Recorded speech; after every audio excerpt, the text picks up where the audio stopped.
Hello everyone, आज हम लोग स्टार्ट करने वाले 9th क्लास का साइंस का चैप्टर नंबर 5 जिसका नाम है acid base and salt.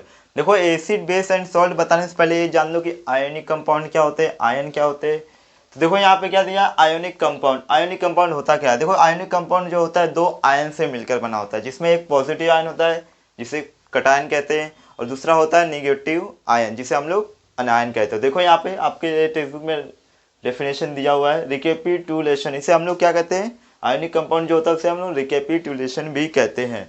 The molecule of an ionic compound has two constituents. दो कॉन्स्टिट्यूएंट्स होते हैं इसमें। नेम पहला होता है कटायन जिसे हम लोग पॉजिटिव आयन या फिर बेसिक रेडिकल भी बोल सकते हैं, और दूसरा है हमारा अनायन जिसे हम लोग निगेटिव आयन या फिर एसिटिक रेडिकल भी होते हैं। कितने आयन होते हैं? दो होते हैं। एक होता है कटायन जिसे हम लोग पॉजिटिव आयन कहते हैं, दूसरा होता है अनायन जिसे हम लोग निगेटिव आयन कहते हैं। तो देखो आगे एग्जाम्पल में देख लो, जैसे सोडियम है, इसके ऊपर देखो प्लस का चार्ज है, यानी ये क्या है? हमारा पॉजिटिव चार्ज है, यानी ये क्या है? हमारा कटायन है। और ये क्या है? क्लोरीन, इसके ऊपर क्या है? निगेटिव चार्ज है, यानी क्या है? ये क्या है? हमारा अनायन है। जब ये दोनों मिलेंगे तो क्या बनेगा? आयोनिक कंपाउंड बनेगा, यानी कि NaCl। NaCl क्या है? हमारा एक आयोनिक कंपाउंड जिसे हम लोग सॉल्ट के नाम से जानते हैं। देखो, अभी ये डाउट आ रहा होगा कि इसके ऊपर प्लस चार्ज क्यों है और इसके ऊपर माइनस चार्ज क्यों है, ऐसा आ रहा होगा। तो देखो यहाँ पे सोडियम का जो एटॉमिक नंबर होता है कितना होता है? 11 होता है, यानी 281 11 हो गया। अब देखो यहाँ पे जो पहला सेल है इसमें 2 इलेक्ट्रॉन है और दूसरे में 8, 10 हो गए। अब तीसरे में देखो सिर्फ और सिर्फ एक है, तो ये सोडियम क्या करता है? एक इलेक्ट्रॉन अपना डोनेट कर देता है, यानी देखो 1 इलेक्ट्रॉन आउट गोइंग, एक इलेक्ट्रॉन क्या करता है? लीव कर देता है। जैसे ये इलेक्ट्रॉन लीव करता है तो इसके ऊपर क्या आ जाता है? पॉजिटिव चार्ज आ जाता है। इसके लिए इसके ऊपर प्लस का चार्ज रहता है। अब क्लोरीन की मैं बात करूँ, देखो क्लोरीन का जो एटॉमिक नंबर होता है कितना होता है? 17 होता है। पहले जो उसमें होता है 2 इलेक्ट्रॉन होता है, दूसरे सेल में 8 होते हैं और तीसरे में 7 होते हैं। देखिए, लेकिन इसमें रहता कैसा है? 288, यानी इसमें एक कम है, तो ये क्या करेगा? ये एक इलेक्ट्रॉन ये एक्सेप्ट करेगा। क्या करेगा? एक्सेप्ट करेगा, लेगा। तो जब ये इलेक्ट्रॉन लेता है एक, तो इसके ऊपर क्या आ जाता है? माइनस चार्ज आ जाता है, निगेटिव चार्ज आ जाता है। तो समझे ना? देखो, जो इलेक्ट्रॉन डोनेट करता है यानी देता है, लीव करता है, उसे पे क्या होता है? पॉजिटिव चार्ज होता है, और जो इलेक्ट्रॉन एक्सेप्ट करता है, लेता है, उस पर निगेटिव चार्ज होता है। ये याद रखना। और जिस पे पॉजिटिव चार्ज होता है वो हमारा कटायन होता है, और जिस पे निगेटिव चार्ज होता है वो क्या होता है? हमारा अनायन होता है। ये याद रखना। देखो, जो मैंने आपको एग्जांपल बताया, सोडियम प्लस क्लोराइन जब मिले, क्लोरीन मिले, तो क्या हुआ? NaCl बना। तो कैसे हो रहा है? देखो यहाँ पे सोडियम के पास था क्या? आउटर मोस्ट शेल में एक इलेक्ट्रॉन था और इसके आउटर मोस्ट शेल में एक इलेक्ट्रॉन कम था। क्या हुआ फिर? ये इलेक्ट्रॉन इसके ऊपर चले गया, सॉरी क्लोरीन में चले गया, तो जिसकी वजह से इनके बीच क्या एक बॉन्ड बना जिसे हम लोग कहते हैं आयोनिक बॉन्ड। और ये क्या है? हमारा आयोनिक कंपाउंड बना। और आयोनिक कंपाउंड बना तो यानी इसके बीच एक कोई बॉन्ड बना होगा, तो ही ये दोनों एक हुए होंगे। तो जो बॉन्ड बना उसे हम लोग कहते हैं आयोनिक बॉन्ड। अब ये आयोनिक बॉन्ड क्या क्या होता है? देखो, आयोनिक बॉन्ड ना, जब अपोजिट चार्ज आयन मिलते हैं तब बनता है, यानी कि एक पॉजिटिव होगा एक निगेटिव चार्ज होगा, यानी कि कटायन प्लस अनायन जब मिलेंगे तो उनके बीच क्या होगा? आयोनिक बॉन्ड होगा, जो कि आयोनिक कंपाउंड के बीच बनता है, सॉरी आयोनिक कंपाउंड में बनता है। अब देखो अगला टॉपिक है हमारा डिसोसिएशन ऑफ आयोनिक कंपाउंड, यानी आयोनिक कंपाउंड का क्या होगा? डिसोसिएशन होगा। आयोनिक कंपाउंड क्या होता है? किससे बना होता है? कटायन प्लस अनायन, यानी आयन से बना होता है। तो जब हम लोग आयोनिक कंपाउंड को वाटर में डिसॉल्व करेंगे तो डिसोसिएशन होगा, यानी कि वो जिस जिस आयन से बना होगा वो आयन क्या हो जाएंगे? सेपरेट हो जाएंगे। क्यों सेपरेट होंगे? क्योंकि जब वो वाटर में डिसॉल्व होगा तो उसके जो वाटर मॉलिक्यूल्स होंगे उनके बॉन्ड को ब्रेक करेंगे। कैसे? देखो यहाँ पे देखो NaCl सॉल्ट क्या है? हमारा आयोनिक कंपाउंड है। क्या है? किस स्टेट में? ये सॉलिड स्टेट में है ये। तो जब हम लोग इसे वाटर में डिसॉल्व करेंगे तो डिसोसिएशन होगा। डिसोसिएशन कैसे होगा? वाटर के मॉलिक्यूल्स होंगे, वाटर के जो मॉलिक्यूल्स होंगे इनके बॉन्ड को, जो आयोनिक बॉन्ड है उसको ब्रेक करेंगे, उनके बीच में आएंगे और ब्रेक करेंगे तो क्या होगा? जो इसके आयंस होंगे वो क्या हो जाएंगे? सेपरेट हो जाएंगे, अलग अलग हो जाएंगे। यानी कि देखो Na प्लस अलग हो गया, जब इसे हमने वाटर में डिसॉल्व किए तो डिसोसिएशन हुआ, Na प्लस अलग हो गया और Cl माइनस अलग हो गया। और ये जब Na प्लस Cl माइनस अलग हुए, वाटर में डिसोसिएशन हो गए, तो क्या हुआ? एक्वास सॉल्यूशन फॉर्म हुआ। क्या हुआ फॉर्म? Aqueous solution. देखो यहाँ पे है एक्वास सॉल्यूशन फॉर्म हुआ। इसे ही कहते हैं हम लोग डिसोसिएशन ऑफ आयोनिक कंपाउंड। जब हम लोग वाटर में किसी भी आयोनिक कंपाउंड को डिसॉल्व करते हैं तो डिसोसिएशन होता है। डिसोसिएशन होने के बाद उसके जो आयंस होते हैं सेपरेट हो जाते हैं, अलग अलग हो जाते हैं। अलग अलग होने के बाद क्या होता है? एक्वास सॉल्यूशन फॉर्म होता है। एक्वास सॉल्यूशन नहीं समझा? देखो जैसे हम लोग शक्कर को क्या करेंगे? पानी में डालेंगे, मिक्स करेंगे, तो क्या होगा, डिसोसिएशन हो जाएगा, घुलेंगे तो घुलने के बाद क्या फॉर्म होगा, एक्वस सॉल्यूशन, उसे ही हम लोग कहते हैं एक्वस सॉल्यूशन। अब देखो जो आयनिक कंपाउंड होते हैं वो 3 टाइप्स के होते हैं, जो कि आपका चैप्टर का नाम ही है, क्या है वो, एसिड, बेस और सॉल्ट। ये तीनों ही क्या है हमारे आयनिक कंपाउंड के टाइप्स है। तो ये एक साइंटिस्ट है जिनका नाम था Arrhenius, theory of acid and bases. ये क्या थे, स्वीडिश के साइंटिस्ट है। इन्होंने क्या दिया, एसिड और बेस के बारे में बताया हमें। तो क्या बताया, देखो यहाँ पे पहला जो था वो है हमारा एसिड, दूसरा क्या है हमारा बेस है। तो एसिड तो आप लोग सुने ही होंगे, डे टू डे लाइफ में यूज होने वाला है।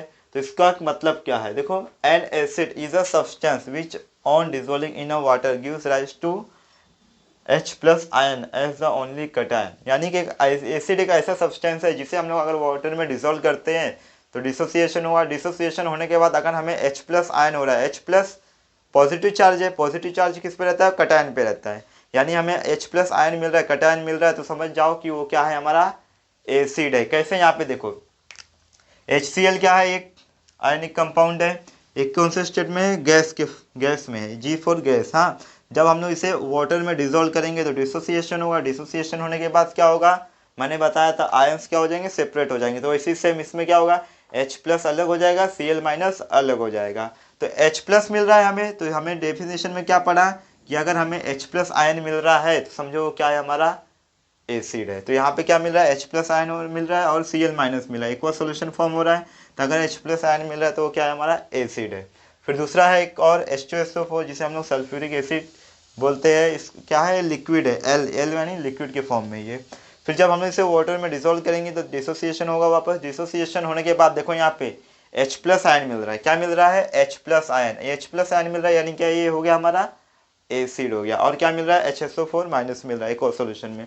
तो देखो यहाँ पे H2 था तो एक H यहाँ आ गया, एक H यहाँ, और SO4 तो आपको दिख ही रहा है। तो इसमें भी क्या मिल रहा है, H प्लस आयन मिल रहा है, यानी कटायन मिल रहा है, एज ओनली कटायन यहाँ पे बोला है। तो ये क्या हो गया, हमारा एसिड हो गया। अब आते हैं हम लोग बेस पे, बेस क्या होता है, बात करते हैं हम लोग बेस की। देखो बेस क्या होता है, a base is a substance which on dissolving in a water gives us to OH minus ion as the only anion. ए माइनस है यानी निगेटिव चार्ज है, तो ये क्या रहेगा, हमारा अनायन रहेगा।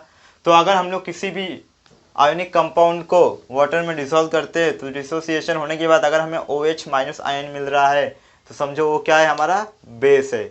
एसिड में क्या था, H प्लस आयन मिलता था तो क्या होता था, हमारा एसिड होता था। अब इसमें क्या है, OH माइनस, यानी देखो यहाँ पे NaOH sodium hydroxide solid state में, जब इसको हम लोग वाटर में डिसॉल्व करेंगे तो डिसोसिएशन होगा, डिसोसिएशन होने के बाद Na प्लस अलग होगा, OH माइनस अलग होगा, तो ये OH मिल रहा है, यानी क्या है, ये हमारा बेस है। OH माइनस का एक और सोल्यूशन मिल रहा है, यानी क्या है, हमारा बेस है। वही दूसरा क्या है, कैल्शियम हाइड्रोक्साइड, अब ये भी सॉलिड में है, इसको वाटर में डिसोल्व करेंगे, डिसोसिएशन होगा तो क्या होगा, Ca2 प्लस और OH माइनस, OH माइनस मिल रहा है तो क्या होगा, ये हमारा बेस होगा। क्या होगा, बेस होगा। क्यों होगा, क्योंकि हमें इसमें OH माइनस यानी अनायन मिल रहा है इसके लिए। तो डेफिनेशन में भी वही बोला है, base is a substance which on dissolving in a water gives rise to OH minus ion as the only anion. अभी देखो एसिड और बेस में तो डिफरेंस आपको पता चल गया।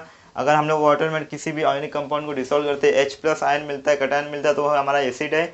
अगर OH माइनस आयन यानी अनायन मिलता है वो हमारा बेस है। अभी आते हैं हम लोग classification of acid and base. देखो क्लासिफिकेशन किया गया है एसिड और बेस का, क्योंकि स्ट्रॉन्ग एसिड भी होता है और वीक एसिड भी होता है, स्ट्रॉन्ग बेस भी होता है और वीक बेस भी होता है, और अल्कली भी होता है। अल्कली क्या होता है मैं इनमें आपको बताता हूँ। तो पहले हम लोग स्ट्रॉन्ग एसिड और वीक एसिड की बात करेंगे। है तो दोनों एसिड ही, दोनों एसिड है, लेकिन डिफरेंस क्या है, एक स्ट्रॉन्ग है एक वीक है। तो एसिड है यानी कि हमें एक चीज़ कॉमन मिलेगा, क्या मिलेगा, H प्लस आयन हमें दोनों में मिलेगा, क्योंकि दोनों ही एसिड है हमारा। तो देखो on dissolving in water a strong acid dissociate completely. अगर जब भी हम लोग क्या करेंगे, किसी कंपाउंड को, आयोनिक कंपाउंड को वाटर में डिसॉल्व करेंगे, अगर वो कम्प्लीटली डिसॉल्व हो गया, पूरी तरह से डिसॉल्व हो गया, तो समझ जाओ वो क्या है, हमारा स्ट्रॉन्ग एसिड है। ये स्ट्रॉन्ग एसिड की पहचान है, आइडेंटिफिकेशन है इसकी। अगर वो वाटर में कम्प्लीटली डिसॉल्व हो जाता है तो समझ जाओ, डिसोसिएट हो जाता है तो समझ जाओ कि वो क्या है, हमारा स्ट्रॉन्ग एसिड है। और आगे क्या बोला, the resulting aqua solution contains mainly H plus ions. हाँ ये तो हमको मालूम ही है कि H प्लस आयंस तो मिलेगा, लेकिन मेनली यानी ज़्यादा करके हमें H प्लस आयन मिलेगा एंड द कंसर्नेड एसिटिक रेडिकल। अब ये एसिटिक रेडिकल कहाँ से आ गया इसमें, देखो मैंने क्या बताया था आपको, जब मैं आपको बता रहा था कटायन में, तो कटायन में हम लोग कटायन किसको कहते हैं, पॉजिटिव चार्ज आयन को बोलते हैं, जिसमें पॉजिटिव रहता है, पॉजिटिव आयन को बोलते हैं, और बेसिक रेडिकल को बोलते हैं। लेकिन इसमें कटायन में तो एसिडिक रेडिकल आ गया, ये कहाँ से आ गया। देखो जब हम लोग कह रहे जैसे HCl था, उसमें हम लोग डिसोसिएट के वाटर में, देखो यहाँ पे ये HCl है, हाँ इसे डिसोसिएट के वाटर में तो हमें क्या मिला था, H+ मिला था और Cl- मिला था। हाँ तो H+ ये तो हो गया, क्या हो गया, कटायन हो गया हमारा, तो क्या हो गया, ये एसिड हो गया। लेकिन ये जो Cl- है, कुछ अमाउंट में ये भी तो मिल रहा है हमें, Cl- माइनस यानी किस में आ गया, ये अनायन में आ गया। अनायन यही हो गया हमारा एसिडिक रेडिकल, कुछ इससे कंसर्नेट यानी इससे रिलेटेड। तो इससे रिलेटेड हमें कुछ माइनस में भी न्यूट्रल यानी कि बेसिक ये एसिडिक रेडिकल भी मिलेंगे हमें। फिर आगे देखो इसका एग्जाम्पल क्या है, HCl hydrochloride, HBr hydrobromide, HNO3 nitric acid और H2SO4 sulphuric acid. Nitric acid नहीं, सॉरी नाइट्रेट है ये। फिर इसके बाद है हमारा वीक एसिड। अब वीक एसिड क्या होगा, वीक एसिड देखो अगर ये कंप्लीटली डिसॉल्व हो रहा है, पूरी तरह डिसोसिएट हो रहा है, तो ये हमारा स्ट्रॉन्ग एसिड है। तो इसमें इसका डिफरेंस क्या होगा, ये कंप्लीटली डिसोसिएट नहीं होगा, यही होगा। देखो on dissolving in a water weak acid does not dissociate completely. हाँ अगर हम लोग किसी भी आयोनिक कंपाउंड को या किसी एसिड को डालते हैं अंदर वाटर में, डिसोसिएट करते हैं, अगर वो पूरी तरह से कंप्लीटली डिसोसिएट नहीं हो रहा है तो समझ जाना कि वो क्या है, हमारा वीक एसिड है, कमजोर एसिड है। फिर दूसरा आगे क्या बोला था, resulting aqua solution contain H+ ion. हाँ तो देखो इसमें इसमें क्या बोला था, मेनली यानी ज़्यादातर H+ आयन मिले थे स्ट्रॉन्ग एसिड में। लेकिन जो वीक एसिड होगा उसमें कंटेन है, यानी ज़्यादातर नहीं है, इससे कम ही रहेगा। स्ट्रॉन्ग एसिड के कंपैरिजन में कमी H+ आयन मिलेंगे उसमें। और फिर आगे क्या बोला, the concerned acidic radical in a small proportion, और इसमें स्मॉल प्रोपोर्शन में हमें एसिटिक रेडिकल भी मिलेंगे, यानी जो निगेटिव चार्ज आयन रहेंगे वो भी थोड़ा बहुत मिलेंगे। फिर along with large proportion of the undissociated molecules of the acid.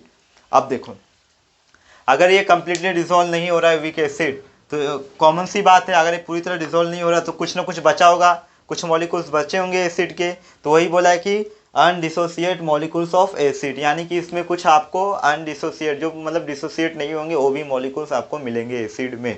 एक बार वापस बता देता हूँ, देखो वीक एसिड का, किसी आयोनिक कंपाउंड को या एसिड को हम जब भी वाटर में डिसोसिएट करेंगे, अगर वो पूरी तरह कंप्लीटली डिसॉल्व नहीं हो रहा है तो समझ जाओ कि वो क्या है, हमारा वीक एसिड है। और दूसरा उसमें H+ ion as compare to strong acid के कंपैरिजन में कम मिलेगा, क्योंकि इसमें मेनली यानी ज़्यादातर मिलेगा, और इसमें सिर्फ कंटेन बोला यानी इससे कम ही मिलेगा, H+ आयन कम मिलेगा थोड़ा। और इसमें क्या रहेंगे, कंसर्नेट एसिटिक रेडिकल भी रहेंगे इन स्मॉल प्रोपोर्शन में। फिर उसके बाद क्या बोला, along with large proportion of, और इसमें जो रहेंगे अगर ये पूरी तरह डिसॉल्व नहीं डिसोसिएट नहीं हुआ तो इसमें ये भी मिलेगा, हमें एसिड भी मिलेगा, इसको मॉलिक्यूल भी मिलेंगे। क्यों, क्योंकि ये पूरी तरह डिसोसिएट नहीं हुआ है, तो हमें इसमें अनडिसोसिएट मॉलिक्यूल्स ऑफ एसिड भी मिलेंगे। एग्जांपल के लिए इसमें है देखो CH COOH एसिटिक एसिड, और ये CO2। अब है हमारा स्ट्रॉन्ग बेस और वीक बेस। जैसे ही देखो जो स्ट्रॉन्ग एसिड था वो कम्प्लीटली डिसोसिएट हो जाता था और मेनली H+ आयन मिल रहा था, उसी सेम स्ट्रॉन्ग बेस में क्या होगा, ये कम्प्लीटली डिसोसिएट हो जाएगा और इसमें मेनली हमें OH आयन मिलेंगे। देखो बोला on dissolving in water a strong base dissociate almost completely and the resulting aqueous solution contains mainly यानी ज़्यादातर OH आयन। यानी कि अगर किसी बेस को हम लोग वाटर में डिसॉल्व करते हैं, अगर वो कम्प्लीटली डिसोसिएट हो जाता है और हमें मेनली OH- आयन, माइनस यानी निगेटिव चार्ज वाला आयन मिलेगा, तो समझो वो क्या है, हमारा स्ट्रॉन्ग बेस है। और इसमें भी जैसे उसमें कंसर्नेट बेसिक रेडिकल, उसमें एसिड वाले में क्या मिलता था, वीक एसिड, और स्ट्रॉन्ग एसिड में क्या मिलता था, हमें एसिटिक रेडिकल्स मिलते थे जो कि अनायन से रिलेटेड थे। अब इसमें क्या मिल रहा है, हमें बेसिक रेडिकल्स मिल रहे हैं जो कि है हमारा कटायंस। हाँ ये भी याद रखना। तो इसमें एग्जाम्पल क्या है, देखो NaOH sodium hydroxide, KOH potassium hydroxide, CaOH calcium hydroxide, Na2A। देखो अभी इसमें डाउट नहीं आ रहा क्या तुमको, इसमें तो H है ही नहीं तो हमें OH मिलेगा कैसे, जबकि बात हो रही है OH की, OH- आयन की, तो OH मिलेगा कैसे, डाउट आ रहा होगा ना। और इसके पहले भी मैंने आपको बताया था एसिड वाले में भी कुछ Na2 था, तो कैसे होगा, देखो यहाँ पे इसमें क्या होगा, जब हम लोग इसको वाटर में डालेंगे ना, ये क्या है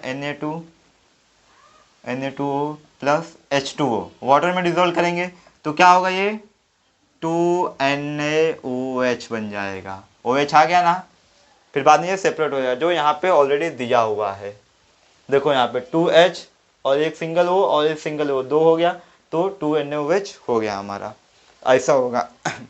फिर इसके बाद देखो वीक बेस। अब जो वीक एसिड था उसमें क्या था, कम्प्लीटली डिसॉल्व नहीं हो रहा था, और जो H+ आयन थे कम मिल रहे थे एज कम्पेयर टू स्ट्रॉन्ग वाले से, तो इसमें भी सेम ऐसे ये कम्प्लीटली डिसॉल्व नहीं होगा वाटर में, और इसमें भी जो OH- आयन होंगे उसके कंपैरिजन में कम मिलेंगे। उसमें मेनली बोला है, मेनली यानी ज़्यादातर, इसमें मेनली का यूज़ नहीं किया है। देखो कहाँ पे है, the resulting aqueous solution contain a small proportion of OH ions, small proportion यानी कम रहेगा OH, और उसमें मेनली यानी ज़्यादा रहेगा, ये याद रखना। और उसमें देखो क्या दिया, OH ions and the concerned basic radical along with large proportion of undissociated molecules of the base. अब देखो कॉमन सी बात है, अगर कोई बेस वाटर में कम्प्लीटली डिसॉल्व नहीं हो रहा है तो उसमें तो ये तो रहेंगे ही, अनडिसोसिएट मॉलिक्यूल्स तो रहेंगे ही बेस के। तो वही बोला है कि इसमें जो रहेंगे small proportion of undissociated molecules of the base, यानी कुछ इसमें जो वाटर जो रहेगा, वाटर में जो बेस रहेगा अनडिसोसिएट मॉलिक्यूल्स भी रहेंगे बेस के। क्यों, क्योंकि ये कम्प्लीटली डिसॉल्व नहीं हुआ है। अब एग्जाम्पल में ले लो NH3। अब बात देखो इसमें भी OH नहीं है, सेम। जब हम लोग क्या करेंगे, इसमें मैं डायरेक्ट कर देता हूँ, H2O के साथ करेंगे तो क्या बनेगा,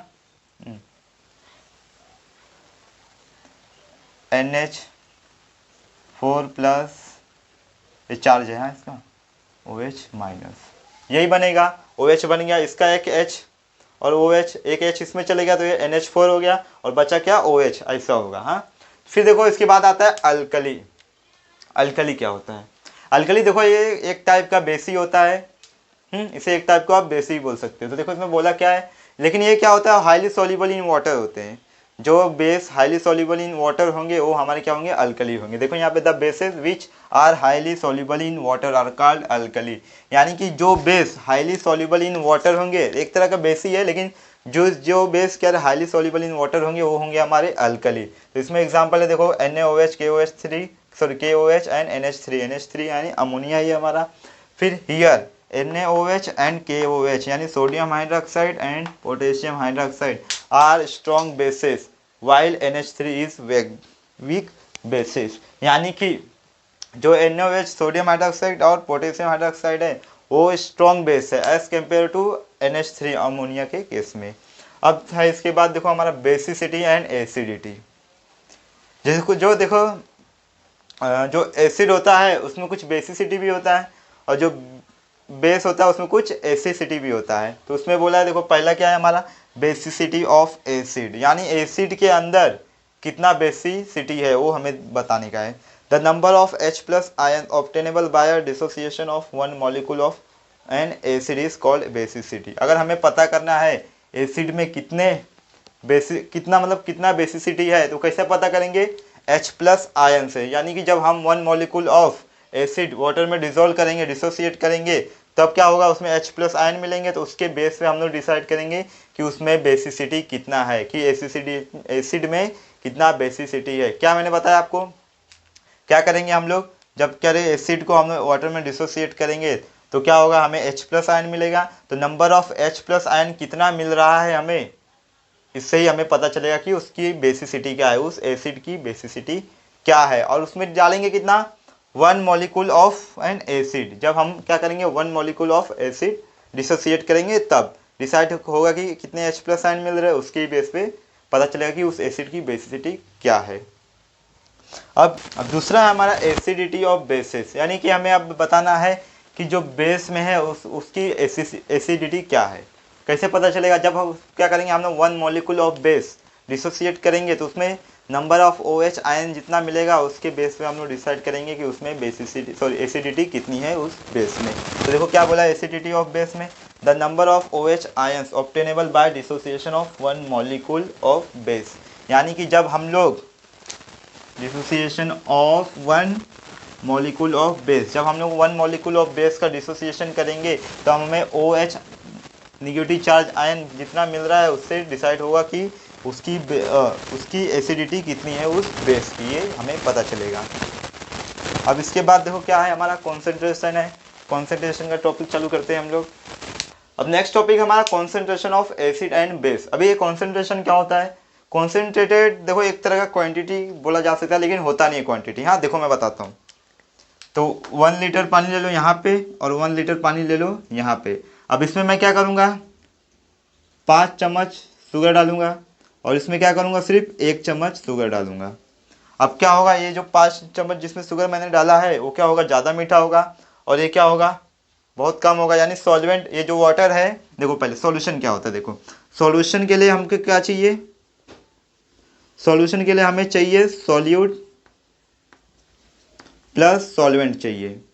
हाँ सॉल्यूशन बनाने के लिए तो हमें यहाँ पे सॉल्यूशन बनाना है। तो जो वाटर है हमारा 1 लीटर, ये क्या है, हमारा सॉल्वेंट है, और जो मैं शुगर इसमें डाल रहा हूँ ये क्या है, हमारा सॉल्यूट है। अब इसमें 1 चम्मच डाला तो ये मीठा ज़्यादा नहीं है, बहुत कम मीठा है, और पता भी नहीं चलेगा शायद 1 चम्मच। अब ये देखो जो 1 लीटर में मैंने 5 चम्मच शुगर डाला है, ये क्या होगा, मीठा होगा ज़्यादा, इससे बहुत ज़्यादा होगा, यानी कि इसमें सॉल्यूट क्या है, ज़्यादा है। तो इसे मैं कहूँगा कॉन्सेंट्रेटेड कहूँगा।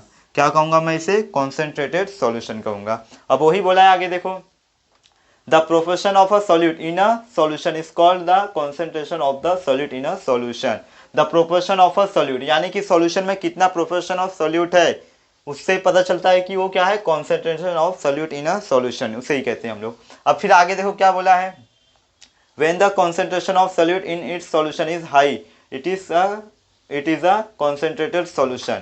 अब देखो यहाँ पे जैसे मैंने आपको बताया था, इसमें मैंने एक चम्मच शुगर डाला है और इसमें 5 चम्मच शुगर डाला है, तो ये क्या है, मीठा है ज़्यादा, तो इसे हम लोग कहेंगे कॉन्सेंट्रेटेड सॉल्यूशन। कॉन्सेंट्रेटेड सॉल्यूशन, क्यों इसे कॉन्सेंट्रेटेड सॉल्यूशन कहेंगे, क्योंकि इसमें जो सॉल्यूट क्यों है, क्या है, ज़्यादा है एज कम्पेयर टू दिस। अब सॉल्वेंट की तो क्वांटिटी सेम है, ये भी वो 1 लीटर वाटर है, ये भी 1 लीटर वाटर है, लेकिन वही अगर मैं इसे जैसे कर दूँ, इसे 50 ml कर दूँ, बहुत कम 50 ml कर दूँ, फिर उसमें 1 चम्मच शुगर डालूँ, तो क्या होगा, ये ज़्यादा मीठा होगा इससे। तो ये इसे क्या कहेंगे फिर हम लोग, इसे भी हम लोग कहेंगे कॉन्सेंट्रेटेड सॉल्यूशन। क्यों, क्योंकि इसमें सॉल्वेंट के हिसाब से जो सॉल्यूट है एकदम सही है। और इसके पहले क्या था, 1 लीटर वाटर था और 1 चम्मच शुगर था, लेकिन इसमें क्या हुआ कि सॉल्वेंट के हिसाब से सॉल्यूट क्या था, बहुत कम था। इसके लिए हम लोग इसे कॉन्सेंट्रेटेड नहीं कहेंगे, इसे हम लोग कहेंगे डाइल्यूट सॉल्यूशन कहेंगे। क्या कहेंगे, डाइल्यूट सॉल्यूशन, डाइल्यूट सॉल्यूशन। और इसमें क्या है, सॉल्वेंट के हिसाब से सॉल्यूट जो है सही है, ज़्यादा भी रहेगा चलेगा, तो इसे ही इसलिए कहेंगे हम लोग कॉन्सेंट्रेटेड सॉल्यूशन। तो आके वही बोला है देखो, when a concentration of solute in solution is high, जब भी सॉल्यूशन में क्या हो, सॉल्यूट का कॉन्सेंट्रेटेड ज़्यादा हो तो उसे हम लोग, कॉन्सेंट्रेशन ज़्यादा हो तो उसे हम लोग क्या कहेंगे, कॉन्सेंट्रेटेड सॉल्यूशन। वही इसके दूसरा देखो, when the concentration of solute in its solution is low it is a dilute solution. जब क्या हो, सॉल्यूशन में क्या हो, यानी कि ये क्या नाम है इसका, सॉल्यूट क्या हो, कम हो, मतलब उसका जो हो बहुत लो हो। जैसे कि इसमें था 1 लीटर में 1 चम्मच शुगर था, तो उसे क्या कहेंगे हम लोग, डाइल्यूट सॉल्यूशन कहेंगे। यानी ऐसा नहीं तो समझा, देखो यहाँ पे, अब यहाँ पे 1 गिलास पानी ले लो और यहाँ पे 1 गिलास पानी ले लो। अब इसमें मैंने क्या किया, 3 नींबू निचोड़ दिया, लेमन, और इसमें किया सिर्फ 1 नींबू। अब इसमें मैंने 1 नींबू निचोड़ा और इसमें 3 मतलब डाला, तो क्या होगा, ये ज़्यादा अच्छा बनेगा सॉल्यूशन। तो यानी कि इसमें क्या हो रहा है, सॉल्वेंट के हिसाब से जो सॉल्यूट है एकदम सही है, तो इसे हम लोग कहेंगे कॉन्सेंट्रेटेड। इसे कॉन्सेंट्रेटेड क्यों कहेंगे, क्योंकि इसमें सॉल्यूट जो है हाई है।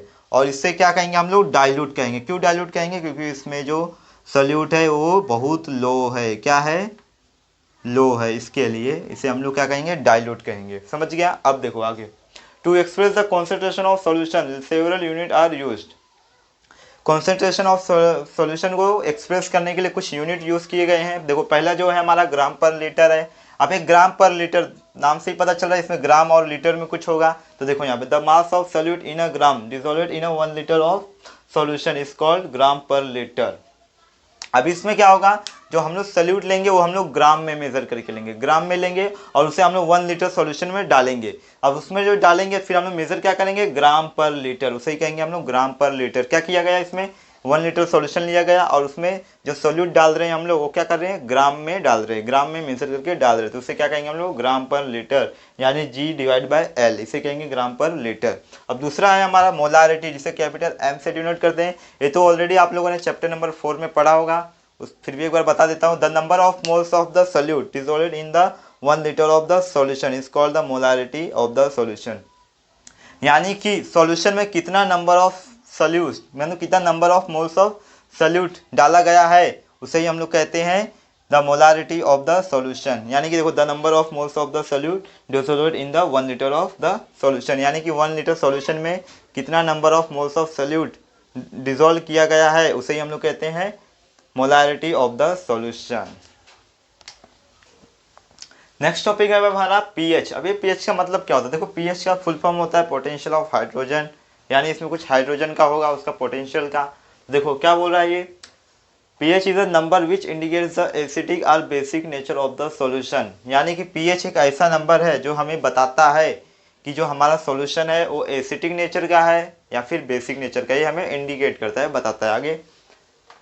It helps in measuring hydrogen ion in concentration of solution. देखो है जो हमारा कॉन्सेंट्रेटेड सॉल्यूशन होता है उसमें हाइड्रोजन आयन कितने प्रेजेंट है, इसका ये भी हमें बताता है पीएच, कि उसमें कितने हाइड्रोजन आयन प्रेजेंट है, ये भी बताता है। फिर आगे क्या है, देखो pH scale. PH is a number which indicates the strength of acidic और basic nature of the solution. एक और भी अच्छी बात ये बताता है हमें कि जो हमारा सॉल्यूशन है वो उसकी स्ट्रेंथ भी बताता है कि वो कितना मतलब वीक एसिड है या फिर स्ट्रॉन्ग एसिड है, ये भी बताता है, और वीक बेस है या फिर स्ट्रॉन्ग बेस है ये भी बताता है, स्ट्रेंथ बताता है, एसिडिक और बेसिक नेचर का स्ट्रेंथ बताता है। जैसे अभी देख लो यहाँ पे क्या रहता है, इस तरफ आते हैं तो क्या होता है, ये हमारा स्ट्रॉन्ग एसिड रहता है, स्ट्रॉन्ग एसिड होता है, और यहाँ पे जाते हैं ये क्या होता है हमारा स्ट्रॉन्ग बेस होता है। देखो अगर किसी का पीएच नंबर 0 से लेके 7 के बीच में, 7 नहीं आना चाहिए, 0 से लेके 7 के बीच में आता है तो वो हमारा होता है एसिडिक इन नेचर। वही अगर वो 0 से लेके 1 2 3 के आसपास रहेगा तो वो क्या रहेगा, स्ट्रॉन्ग एसिड रहेगा। और जैसे जैसे 3 आगे जाएगा, वो 3 से 7 6 से, तो क्या हो जाएगा हमारा वीक एसिड में आ जाएगा। फिर अगर एग्जैक्ट 7 रहेगा तो क्या हो जाएगा हमारा न्यूट्रल हो जाएगा। फिर अगर ये 7 से लेके 14, 7 यानी 7 नहीं आना चाहिए, 7 के बाद 7 से लेके 14 के बीच में अगर ये आता है तो ये हमारा होता है बेसिक इन नेचर, जिसे हम अल्कलीन भी बोलते हैं। और अगर वही ये आगे आगे ऐसे ही जाए 11 12 13 के आसपास पहुंचेगा तो ये हो जाता है हमारा स्ट्रॉन्ग बेस होता है। और यहीं अगर 8 या फिर 7 से ऊपर 7 पॉइंट कुछ रहा या फिर 9 रहा, इसके आसपास रहा, तो वो होता है हमारा वीक बेस इन नेचर। यही हमें इंडिकेट करता है पीएच।